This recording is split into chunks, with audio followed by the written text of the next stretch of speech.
So let's take a walk down memory lane with the Huskies. Oh, I love it. Rebecca Lobo right there. She's in the building. Class of 1995 and 35-0. But just look at the litany of women's basketball history. It is just... We are back at the Campbell Pavilion. And then look at these numbers for Geno Auriemma. I mean, it's just remarkable that he has been able to sustain this level of excellence here in stores. Now, has Rebecca returned your text yet? That's the question. Rebecca Lobo is in the house. She used to be on the UConn Huskies women's basketball player from years ago. I mean, she has 4 babies. Her name is up in the rafters here. I mean, between us, you know, we have 5 starters and a couple subs, you know, with babies. And so we just really enjoy staying close to the game. But to see her back in the building, it just speaks to the reverence that Geno Auriemma has created here. Well, when you've won a dozen, you run out of fingers for all the rings, right? And you run out of ways to distinguish each of those individual teams and championships, right? But hearing Geno reflect on what made last year special, he said it might have been their best March run.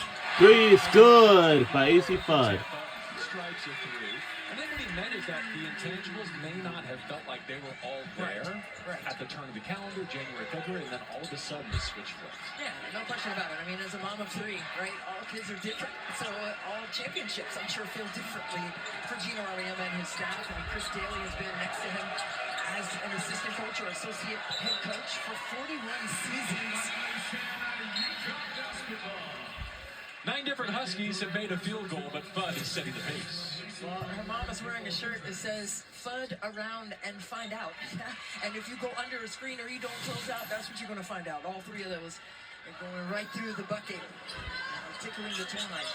I assure you, going under screens against Fudd was not part of the Stratum report. In fact, quite the opposite. I can attest I was listening. Yeah, I had to make sure I said that really slowly, but Katie Floyd has one for sure.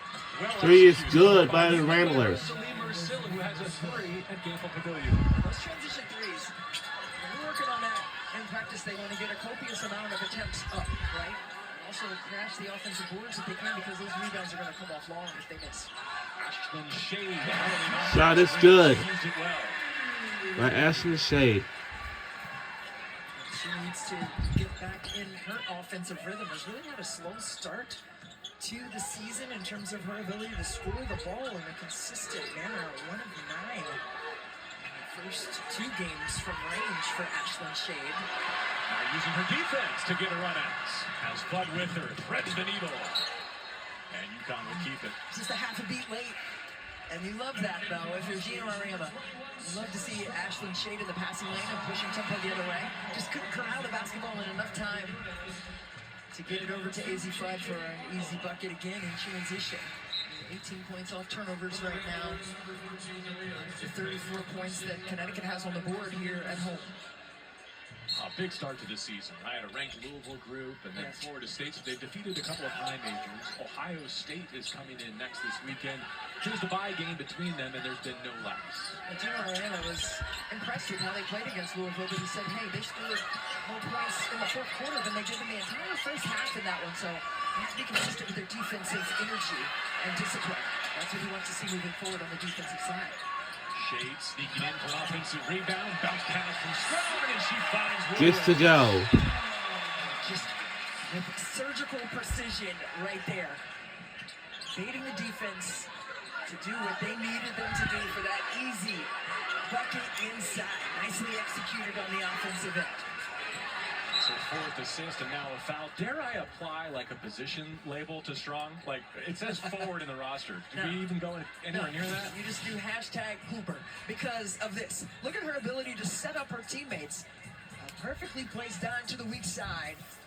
And just her attention to detail. She knew if she put the ball on the deck, 1-2 dribbles, that defense was going to come to her like bees to honey.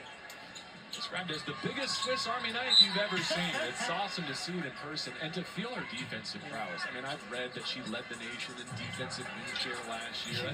That's kind of hard to translate, but this pops off the paper when you see it in person. I mean, everything pops off the paper for her, statistically speaking, and she is the leading scorer for all freshmen in the history of UConn women's basketball last year. This is what Geno Auriemma is saying. Hey, you know what? Last year, She was not aggressive in terms of being one that wanted all the smoke. Throw it away. This year she does, and she's showing it.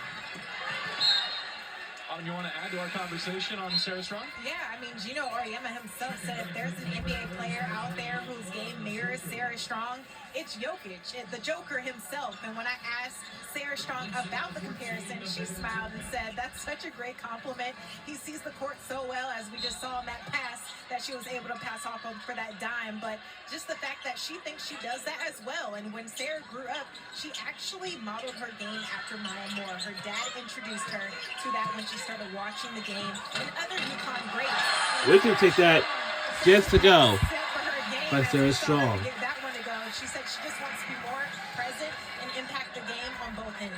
To your point, when you ask Daisy Flood, hey, what do you think about the Jokic comparison? Wow. She said, I don't watch Jokic, I watch Steph Curry. So shout out to Steph Curry if he's watching. Wait, do you think she knew that Autumn was saying those things about her when she put that highlight up? It's almost like she wanted someone at TNT Sports to clip that off and tag the Joker and make sure he saw it. Yeah, I don't know. She was just stumbling through there, but somehow, some way, had the finesse to get that one off the glass and in. Obviously, the talent is there, the attitude is there, but what Gino wants to see this year is the disposition to act like she's the best player in the country every time she's on the floor. Yeah, and this is why. She is up for National Player of the Year. She was preseason chosen as the Big East Player of the Year for plays like this. I mean, not necessarily in control because she tripped a little bit, but she had enough of a soft touch to get the help of the rim on that one, to Plinko drop through the net. And you just love to see players making lemonade out of lemons, if you will, on plays like that. And her ability to score is just one of the many things that she does well. I mean, she thinks the game well, and that has to be the number one thing on the list, right? You have to be a good thinker of the game, and your basketball acumen has to shine through before any of your physical skills. Well, that ties into what UConn was telling us this morning about where their defense has to grow. Like, they believe that defense is about smarts and communication. Yes. And last year they had a couple of S-tier level defenders, right? Not just Paige, who would game after game take away the opponent's best player, but Caitlin Chen too. I think they miss her. Right. I mean, Gino Auriemma said, hey, steals are what make us look good, but we have to be principled with what we're doing. And taking a look here at the play, and there was a push-off, and that's what they're looking at, reviewing to see if that's a flagrant foul.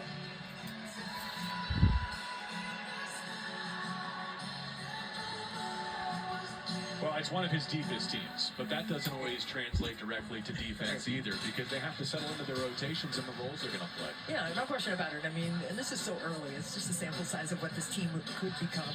And AZ Flood, to that point, says, hey, we're just trying to read and react off of one another and understand where people want the basketball. And she said, hey, if it's Christy and she wants the ball, and I was like, I always want the basketball. But she said, I want to know if you want to bounce pass or if you want it up high. Like, you got to be able to make those reads, and I think that's what they're figuring out about one another. Ed Sidlasky, Kristen Bell, and Tammy Paris are officiating crew tonight, and they're at the monitor evaluating that exchange.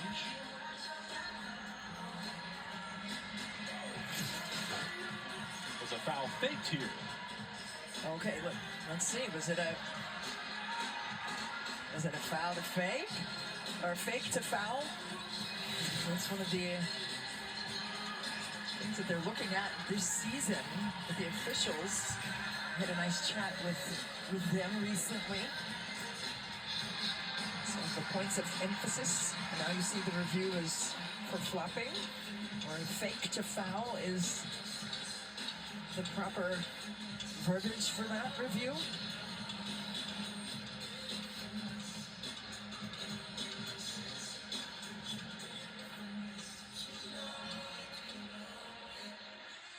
Kaylee Heckel had 14 points in her UConn debut against Louisville. Then a career-high 6 steals all in the first half against Florida State.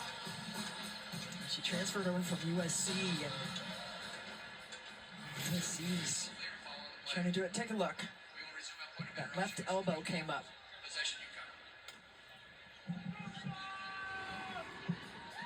All right, So no action taken upon that review. They're just going to go point of interruption, go to the possession arrow, and give it to the Huskies. Right, just turned into a jump ball there, but they had to make sure they get it right. And you have to respect the integrity of the game over everything else. So I appreciate that. Caroline Ducharme is in the game with the basketball facing up. High low. What a pass. Butter block, too, for Joko to get a hand on it. Deny Williams the 2. And that's the second time that UConn has gotten lob opportunities blocked by Loyola. Just perfectly timed up top to send that one out of bounds.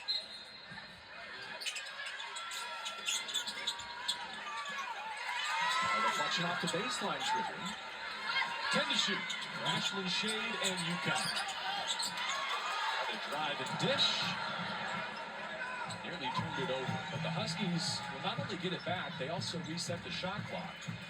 Well, we love the defensive energy on that possession by Loyola. I mean, they read that exceptionally well. Shivers right there just underneath the screen, but he's there to be disruptive. Take away that gap at the elbow. Under a minute to go. Play through Hackle, trying to turn the corner. Shade made a nice cut. And a foul. Joko got tangled up with Sarah Williams. And the foul given with only 4 on the shot clock and 51 left in the half. This Loyola team is so feisty. I mean, that was like a partially blocked shot by Ashlyn Shade, who tried to get into the painted area there. I mean, they're giving you their best, and that's what you want to see. Just pour it all out. I mean, this team played Iowa a couple seasons ago at Iowa. Caitlin Clark on the floor, sold out Carver Hawkeye Arena. So they relish these moments. Echo battling, still down on the floor, and gets called for the trip. She's grabbing her eye or her nose face down on the floor. Uh-oh. She's okay. I mean, that was a hard fall.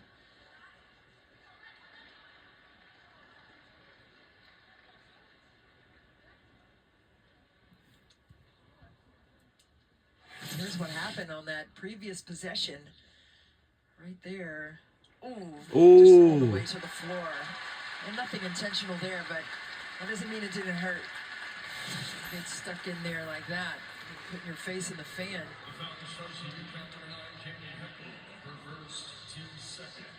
She takes her first personal foul on her way to the bench. Into the game of the Huskies, number 2, KK Arnold. Arnold will replace her for the final 42 seconds of our opening half. One that the Huskies have led wire to wire.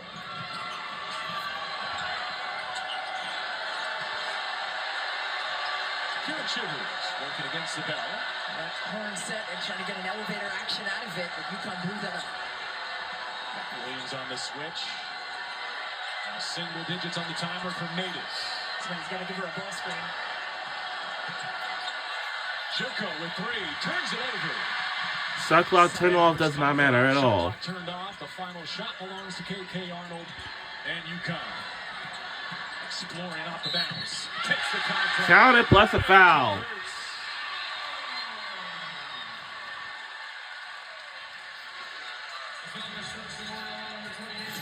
Exactly what the doctor ordered for UConn. Get downhill. KK Arnold says, okay, K.